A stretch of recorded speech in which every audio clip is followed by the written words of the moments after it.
প্রতি বছর বিশ্বজুড়ে নানা রকম হরর মুভি রিলিজ পেলেও সারা বিশ্বে একসাথে ঝড় তোলে কোরিয়ান হরর মুভিগুলো।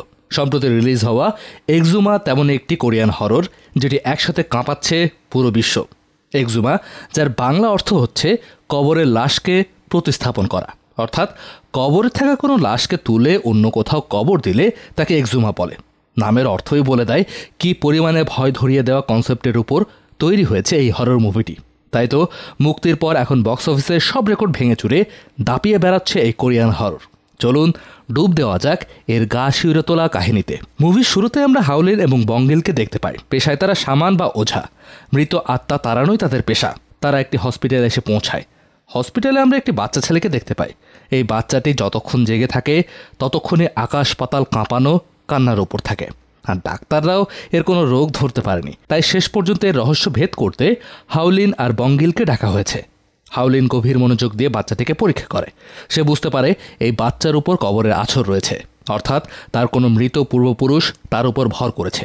এরপর তারা শিশুটির বাবা পার্ক জিয়াংয়ের সাথে দেখা করতে যায়। সেখানে গিয়ে তারা যেটা শোনে সেটা তাদের কল্পনা চাইতে ভয়ঙ্কর। পার্ক জিয়াং বলে, দীর্ঘদিন থেকে এই বাড়ির লোকজন ভয়ঙ্কর সব স্বপ্ন দেখছে। তার ভাই এসব স্বপ্ন দেখতে দেখতেই পাগল হয়ে গিয়েছে। এখন তার সদ্য জন্ম নেওয়া বাচ্চার সাথেও এরকমটাই হচ্ছে। হাউলিন বলে তার কোনো পূর্বপুরুষের আত্মার জন্যই এমনটা হচ্ছে। পার্ক জিয়াং ভয় পেয়ে যায় আর মুক্তির উপায় জানতে চায়। হাউলিন বলে, এখন যদি ওই পূর্বপুরুষের লাশটি তুলে অন্য কোথাও কবর দেওয়া যায় বা নিয়ম মেনে পুড়িয়ে দেওয়া যায়, তাহলে লাশের আত্মা মুক্ত হতে পারে। তখন সে আর বিরক্ত করবে না। এরপরে সিনে আমরা জিনসাংকে দেখতে পাই। সান একজন সুমা, মানে কবর প্রতিস্থাপনে কাজ করে। এর এক সহকারীও আছে যার নাম ইয়ঙ্গেল। জিনসাং আর ইয়ঙ্গেল এক রেস্টুরেন্টে বসে খাবার খাচ্ছিল। তখন হাউলিন আর বঙ্গিল তাদের সাথে দেখা করতে আসে। হাউলিন বলে, তাদের জন্য একটি কাজ রয়েছে। একটি কবর খুঁড়ে লাশ তুলে অন্য কবরে রাখতে হবে। বিনিময়ে তারা মোটা অঙ্কের টাকা পাবে। সিন শিফট হয়। সবাই যাচ্ছে একটি পাহাড়ের দিকে। এই পাহাড়ের চূড়াতে কবর দেওয়া হয়েছিল পার্ক জিয়াংয়ের দাদাকে। হাউলিনের মতে এই বুড়ো দাদার আত্মাই তার নিজের বংশের সবাইকে ভয়ঙ্কর পরিস্থিতিতে ফেলে দিয়েছে। পাহাড়ে উঠে তারা চূড়ার দিকে এগিয়ে যায়। যাওয়ার পথে তারা বন্য প্রাণীদের মধ্যেও অদ্ভুত আচরণ খেয়াল করে। বিশেষ করে একটি গাছের গোড়ায় কয়েকটি শেয়াল যেভাবে দাঁড়িয়েছিল, তাতে শেয়ালকে প্রেতাত্মা ভেবে আপনি ভয় পেতে বাধ্য। অবশেষে তারা চূড়ায় পৌঁছায়। পার্ক জিয়াং তার দাদার কবরটি দেখিয়ে দেয়, কিন্তু জিনসাং লক্ষ্য করে কবরের গায়ে কারো নাম ফলক লেখা নেই। সাংয়ের সন্দেহ হলে সে জিয়াংকে এর কারণ জিজ্ঞাসা করে। জিয়াং বলে, আসলে তার দাদা একজন ধনী ব্যক্তি ছিলেন, আর ওই সময় ধনী ব্যক্তিদের কবর দেওয়ার সময়ে কবরের লাশের সাথে অনেক দামি জিনিস আর ধনরত্ন কবরে রাখা হতো। তাই সেসব কবর থেকে লাশ আর ধনরত্ন চোররা চুরি করত। জিয়াংয়ের দাদা মারা গেলে তার পরিবার এটি নিয়ে চিন্তিত হয়ে পড়ে। এই সমস্যা থেকে মুক্তি পেতে জিয়াংয়ের পরিবার এক সন্ন্যাসীর কাছে যায়। সন্ন্যাসী তখন লাশটিকে এই নির্জন পাহাড়ে কবর দিতে বলে, যাতে করে চোরেরা এই কবরের সন্ধান না পায়। সাং সব শুনে কবর খোঁড়ার প্রস্তুতি নিলে তার ভেতরে একটি ভয়ের অনুভূতি হয়। কবরের চারপাশে সবকিছুই কেমন অদ্ভুত লাগে তার কাছে। এটি যেন ঠিক অন্য 10টা কবরের মতো নয়। এজন্যই সাং কবরটা খুঁড়বে না বলে দিয়ে সেখান থেকে চলে যায়। উপস্থিত সবাই বেশ অবাক হয়ে যায়। গাড়িতে বসে সাং বলে, আমি 40 বছর ধরে কবর খোঁড়ার কাজ করি, কিন্তু কখনো এমন ভয়ঙ্কর কবর দেখিনি। আমি নিশ্চিত এই কবরে কোনো ভয়ঙ্কর আত্মার বাস রয়েছে। এই কবর খোঁড়া হলে এই আত্মা সবাইকে মেরে ফেলবে। সেই রাতে সবাই আবার জিনসাংকে নিয়ে বসে, কিন্তু বেচারা সাং ভেতরে ভেতরে এমনই ভয় পেয়েছে যে সে কিছুতেই লাশ তুলতে রাজি হয় না। সবাই যখন হতাশ হয়ে পড়ে, তখন হাউলিন একটি অল্টারনেটিভ আইডিয়া দেয়। সে বলে, আমরা লাশ প্রতিস্থাপনের বদলে আত্মা প্রতিস্থাপন করতে পারি। এই পদ্ধতিতে শুধু লাশটির আত্মাকে সরিয়ে নিতে হয়, লাশ সরাতে হয় না। কিন্তু সেই লাশকে আবার অন্য কোথাও কবরেও রাখা যাবে না। শুধু আত্মা প্রতিস্থাপন হয়ে গেলে লাশটি আগুনে জ্বালিয়ে দিতে হবে। জিনসাং এতে রাজি হয়, কারণ এই পদ্ধতিতে তেমন বিপদের সম্ভাবনাই নেই। পরদিনই তারা তাদের কাজ শুরু করে। সেখানে বংশের মুরব্বী হিসেবে পার্ক জিয়াংয়ের ফুপিও উপস্থিত হয়। শুরুতে হাউলিন তার রিচুয়ালগুলি পালন করতে থাকে। বাই দ্য ওয়ে, শুধু রিচুয়াল পালন বললে কম বলা হবে। মনে হচ্ছিল পর্দায় ভয় পাওয়ার জন্য প্রেতাত্মার দরকার নেই, এই রিচুয়াল করার দৃশ্যটি যথেষ্ট। পাশে আর এক দল কবর খোঁড়ার কাজটি করতে থাকে। খুঁড়তে খুঁড়তে কফিনটি বের হয়ে আসে। এরই মধ্যে হাউলিনের রিচুয়াল শেষ হয়। কফিনটি ছিল অনেক পুরনো। এর গায়ে খোদাই করা ছিল রাজ পরিবারের নানা রকম চিহ্ন। সবাই ধরাধরি করে কফিনটি নিয়ে গাড়িতে তোলে। এটিকে নির্ধারিত জায়গায় নিয়ে লাশটি বের করা হবে। তারপর লাশটি জ্বালানো হবে। ওদিকে যারা কবর খুঁড়ছিল তারা ছিল আর এক ধান্দায়। গাড়ি নিয়ে সবাই চলে গেলে এরা আসে কবরটা আবার খুঁড়ে দেখতে। মানে যদি কিছু ধনরত্ন পাওয়াই যায়। কিন্তু কথাই তো আছে, লোভে বাপ পাপের মৃত্যু। কবর থেকে ধনরত্নের বদলে উঠে আসে ভয়ঙ্কর এক সাপ, লাল গায়ে কালো ডোরা কাটা সাপ। সবাই ভয় পেয়ে যায়। একজন বেলচা দিয়ে কোপ মেরে সাপটিকে কেটে ফেলে, আর তখনই সাপটি মানুষের মতো চিৎকার করে ওঠে। এই চিৎকার শুনে সবার অবস্থা খারাপ হয়ে যায়। সাথে সাথেই ঝোড়ো হাওয়া শুরু হয়ে যায়। আকাশে জড়ো হয় কালো মেঘ। এই মেঘ উড়ে উড়ে ফলো করতে থাকে কফিন নিয়ে যাওয়া গাড়িটিকে। একসময় এই মেঘ ছাড়িয়ে যায় আর শুরু হয় তুমুল বৃষ্টি। গাড়ি থেকে নেমে জিনসাং বলে, এই বৃষ্টিতে লাশ পোড়ানো যাবে না, বৃষ্টি ছাড়ার জন্য অপেক্ষা করতে হবে। তখন উপায় না পেয়ে তারা লাশটি নিয়ে যায় পাশের একটি হসপিটালে। আজ রাতটা এখানে রেখে কাল বৃষ্টি ছাড়লে লাশ জ্বালানো হবে। জিনসাং ইয়ঙ্গলকে লাশ দেখাশোনার দায়িত্ব দিয়ে বেরিয়ে পড়ে। সে এগিয়ে যায় সেই পাহাড়ের দিকে। তার ভেতরে অনেক প্রশ্ন জমা হয়েছে। সেগুলোর উত্তর খুঁজতে এবার হাজির হয় ওই পাহাড়ের এক মন্দিরে। এই মন্দিরে সেই সন্ন্যাসী ছিল যে জিয়াংয়ের দাদাকে পাহাড়ের চূড়ায় কবর দিতে বলেছিল। সাংয়ের ডাক শুনে মন্দির থেকে বেরিয়ে আসে মন্দিরের বর্তমান পুরোহিত। সে জানায় ওই কবর দেওয়ার সময় তো সে এখানে ছিল না, কিন্তু পরবর্তীতে সে অনেককেই দেখেছে লাশ চুরি করতে আসতে। তবে কোনো এক অদ্ভুত কারণে তাদের কেউই লাশ চুরি করতে পারত না, বরং তাদের সবাই ভয়ঙ্করভাবে মারা যায়। ওদিকে লাশ হসপিটালে রেখে ইয়ঙ্গেল পাশের এক রেস্টুরেন্টে খাবার খেতে যায়। কফিনটি একাই পড়েছিল। এই ফাঁকে হসপিটালে আর এক লোভী বান্দা চুপি চুপি কফিন খুলতে আসে, যদি মূল্যবান কিছু পাওয়া যায়। কফিন খোলার আগে পেছনে হাজির হয় হাউলিন আর বঙ্গিল। তবুও ওই লোক কফিন খুলে ফেলে। খুলতেই কফিনের ভেতর থেকে কিছু একটা বেরিয়ে যায়, আর ওই লোভী ব্যাটা কফিনের ভেতর আরও ভয়ঙ্কর কিছু দেখে ভোঁদৌড় দিয়ে পালিয়ে যায়। জিনসাংও দ্রুত সেখানে চলে আসে। সব দেখে হাউলিন সাংকে জানায় কফিনের ভেতরের আত্মাটি বের হয়ে এসেছে। সিন শিফট হয়। আমরা দেখি নিজের ঘরে একা বসে আছে পার্ক জিয়াংয়ের বৃদ্ধ বাবা। সে বন্ধ জানালার অপর পাশ থেকে তার বাবার কণ্ঠ শুনতে পায়। মানে পার্ক জিয়াংয়ের বাবা পার্ক জিয়াংয়ের দাদার কণ্ঠ শুনতে পায়। কণ্ঠটি তার ছেলেকে বলে জানালা খুলে দিতে। নিজের বাবার কণ্ঠ শুনতে পেয়ে সে জানালা খুলে দেয় আর ঘরের ভেতর প্রবেশ করে কফিন থেকে বেরিয়ে আসা সেই আত্মা। কিন্তু আত্মাটি ঘরে প্রবেশ করেই নির্মমভাবে খুন করে পার্ক জিয়াংয়ের বাবাকে। হাউলিন তখন জিনসাংকে পার্ক জিয়াংয়ের কাছে পাঠায়। একে একে জিয়াংয়ের বংশের সবাইকে খুন করবে, সেটা হাউলিন বুঝতে পারে। সাংকে পাঠানোর পর হাউলিন একটি রিচুয়াল করতে বসে, যাতে ওই আত্মাকে আবার লাশের শরীরের মধ্যে আটকানো যায়।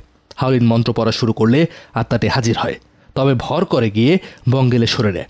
হাউলিন খুব শান্ত স্বরে আত্মাকে জিজ্ঞাসা করে কেন সে নিজের বংশের লোকের উপরেই অত্যাচার করছে। আত্মাটি তখন বলে, অনেক পবিত্র কবরস্থান থাকা সত্ত্বেও আমার পরিবার আমাকে কবর দিয়েছিল একটি অভিশপ্ত জায়গায়। ওখানে এতদিন আমার অনেক কষ্ট হয়েছে। মুক্ত হয়ে আমি এখন প্রতিশোধ নিতে চাই। আমি আমার বংশের সবাইকে আমার সাথে নিয়ে যেতে চাই। বলা শেষ করেই আত্মাটি বঙ্গেলের শরীর থেকে চলে যায়। পরের দৃশ্যে দেখতে পাই পার্ক জিয়াংয়ের ফোনে জিনসাং কল দেয়। জিয়াং কল রিসিভ করলে সাং বলে জানালা খুলে দিতে। জিয়াং জানালা খুলতে যাবে, তখন সাং দরজায় নক করতে থাকে। জিয়াং ভয় পেয়ে যায়, বুঝতে পারে না আসল জিনসাং কোনটা, দরজারটা নাকি জানালারটা। অনেক ভেবে পার্ক জিয়াং জানালার কাছে গিয়ে জানলা খুলে দেয়। সাথে সাথে একটি দমকা হাওয়া জানালা দিয়ে ভেতরে ঢোকে। ওদিকে দরজা ভেঙে ভেতরে ঢোকে জিনসাং। ঢুকে দেখতে পায় পার্ক জিয়াং জানালার পাশে স্থির হয়ে দাঁড়িয়ে আছে, আর তার মুখ থেকে রক্ত বমি হতে থাকে। এই অবস্থায় জিয়াং একের পর এক পানির বোতল মুখে ঢেলে খালি করতে থাকে। জিনসাং পেছনে দাঁড়িয়ে ডাকতে থাকে। তখন পার্ক জিয়াং নিজের ঘাড় নিজে মুটকে সেখানেই মারা যায়। উফ, কি ভয়ঙ্কর দৃশ্য ছিল সেটা। পার্ক জিয়াংয়ের নিজের দাদার প্রেতাত্মা তার জান নিয়ে নিল। এবার তাহলে বাকি থাকলো বংশের আরেক চিহ্ন, পার্ক জিয়াংয়ের শিশুপুত্র, যে এখনও হসপিটালে রয়েছে। পরিস্থিতি এমন অবস্থায় দাঁড়ায় যে এখন লাশটি জ্বালানো ছাড়া আর কোনো উপায় নেই। আত্মা প্রতিস্থাপন না করেই সবাই লাশটি চুল্লির কাছে নিয়ে যায়। তারা পার্ক জিয়াংয়ের ফুপিকে কল দিয়ে লাশ পোড়ানোর জন্য অনুমতি চায়। ওদিকে আত্মাটি ততক্ষণে হসপিটালে পৌঁছে গিয়েছে।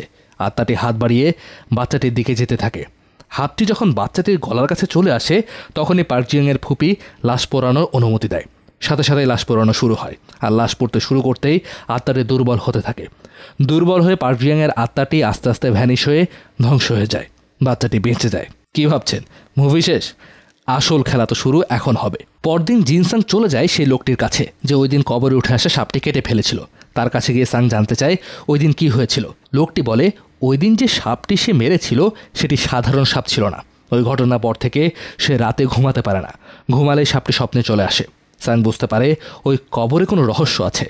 সাং সবাইকে নিয়ে আবার ওই কবরের কাছে যায়। সে খুঁড়তে থাকে কবরটি। খুঁড়তে খুঁড়তে সে সেখানে আরেকটি কফিন দেখতে পায়। অর্থাৎ পার্ক জিয়াংয়ের দাদার কবরটি ছিল আরেকটি কবরের উপর। এটি ছিল সবার ধারণার বাইরে। কিছু শেয়াল তখন সেখানে এসে ভিড় জমায়। তারা কফিনটি ধরাধরি করে উপরে তুলতে চেষ্টা করে, কিন্তু এটি ছিল কাঁটাতারে মোড়ানো। শেষে রশি দিয়ে বেঁধে কফিনটি উপরে তোলা হয়। শেয়ালগুলো এবার দৌড়ে পালিয়ে যায়।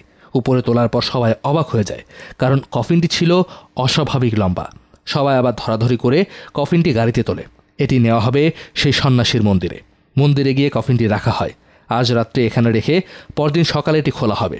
তার আগে হাউলিন মন্ত্র পড়ে কফিনের চারপাশ সিল করে বন্ধ করে দেয়, যাতে এর ভেতর থেকে আত্মা বের হতে না পারে। এরপর সবাই রাতের খাবার খেয়ে ঘুমিয়ে পড়ে। তবে হাউলিন গাড়ির ভেতরে থেকে যায়। এখানে রয়েছে একটি চমকে দেওয়া ছোট্ট টুইস্ট। হাউলিনের পেছনের সিটে আমরা একটি আত্মাকে দেখতে পাই, কিন্তু দর্শক, ভয়ের কিছু নেই।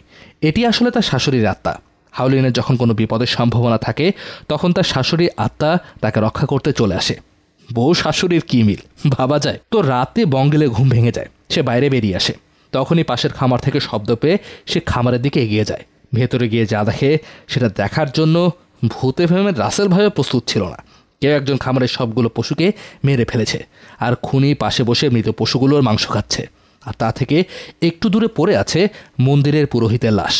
বঙ্গেল কালক্ষেপণ না করে দ্রুত হাউলিনের গাড়ির কাছে যায়। হাউলিন সব শুনে গাড়ি থেকে বের হয়ে আসে, কিন্তু তার শাশুড়ির আত্মা তাকে আটকাতে চেষ্টা করে। তবুও বের হয়ে বঙ্গিলকে সাথে নিয়ে হাউলিন কফিন রাখা ঘরের দিকে যায়। গিয়ে দেখতে পায় কফিনটি ভাঙা। হাউলিন কফিনের চারপাশ মন্ত্র পড়ে বন্ধ করেছিল ঠিকই, কিন্তু উপরের দিকটি তো খোলা ছিল। তাই আত্মা কফিন ভেঙে উপরে ঘরের ছাদ ভেঙে বের হয়ে গিয়েছে। বঙ্গিল ছুটে যায় সবাইকে জাগাতে। হাউলিন তখন ঘরে একটি হেলমেট দেখতে পায়। বুঝতে পারে আশেপাশে কেউ একজন আছে। তখন একটি বিশাল আকৃতির দেহ দরজায় এসে দাঁড়ায়। এটি দেখে হাউলিন ভয় পেয়ে যায়। সে দৌড় দেয়। বিশাল আকৃতির দানবটিও তার পেছন পেছন আসতে থাকে। হাউলিন একসময় পড়ে যায়। দানবটি যখন হাউলিনকে ধরতে আসে, তখন বঙ্গিল পেছন থেকে দানবটিকে আঘাত করে। রেগে গিয়ে দানবটি বঙ্গিলের গলা চেপে ধরে। বঙ্গিল আধমরা হয়ে যায়। দানবটি এবার হাউলিনের দিকে এগিয়ে আসে। এর শরীরে ছিল জাপানিজ সৈনিকের পোশাক। হাউলিনকে ধরতে যাবে, তখনই দানবটি ঘরে মন্দিরের প্রত্যেকটি খেয়াল করে। এই দানবটি যে দেবতার পূজা করত, এই মন্দির ছিল সেই দেবতার। এবার দমে যায় দানব। সে চিৎকার করে আগুনের রূপ ধারণ করে সেখান থেকে উড়াল দিয়ে চলে যায়। ওদিকে বঙ্গিলের অবস্থা খুব খারাপ। তাকে নেওয়া হয়েছে স্থানীয় একটি হাসপাতালে। সবাইকে হসপিটালে রেখে জিনসাং চলে আসে সেই মন্দিরে। এই লোকটা সাহস একটু বেশি বলা যায়। সে পুরো মন্দির তন্ন তন্ন করে খুঁজতে থাকে। একসময় কিছু পুরনো ডায়েরি খুঁজে পায়। সেখান থেকে সে সোজা চলে যায় সেই পাহাড়ে। গিয়ে সে আবারও কবরের জায়গাটি খুঁড়তে শুরু করে। কি সাহস তার, ভাবা যায়। এদিকে হাসপাতালে হাউলিনের সাথে আরো 2 মেয়েকে দেখতে পায়। এরা হলো বঙ্গিলের বোন। তারা বুঝতে পারে যে দানব বঙ্গিলকে আঘাত করেছিল, তার আত্মা এখনো বঙ্গিলের শরীরেই আছে। সেই আত্মাকে হাজির করতে সবাই মন্ত্র পড়তে থাকে। আত্মাটি একসময় হাজির হয়। আত্মাটি হাউলিনকে জানায় সে এই পাহাড়ের পাহারাদার, কিন্তু একসময় সে জাপান সেনাবাহিনীর জেনারেল ছিল।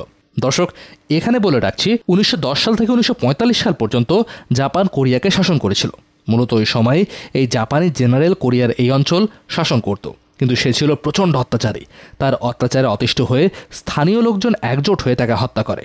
শুধু হত্যাই নয়, ওই মন্দিরের পুরোহিতকে দিয়ে সেই আত্মাকে অভিশাপও দেওয়া হয়। এজন্য এই অভিশপ্ত আত্মা কখনোই মুক্তি পাবে না। সে শুধু এই পাহাড়ে ঘুরঘুর করবে আর পাহাড়কে রক্ষা করবে। এখন কিন্তু একটি প্রশ্ন আসে, তা হলো সব জেনেও পুরোহিত কেন পার্ক জিয়াংয়ের দাদাকে এই পাহাড়েই কবর দিতে বলেছিল?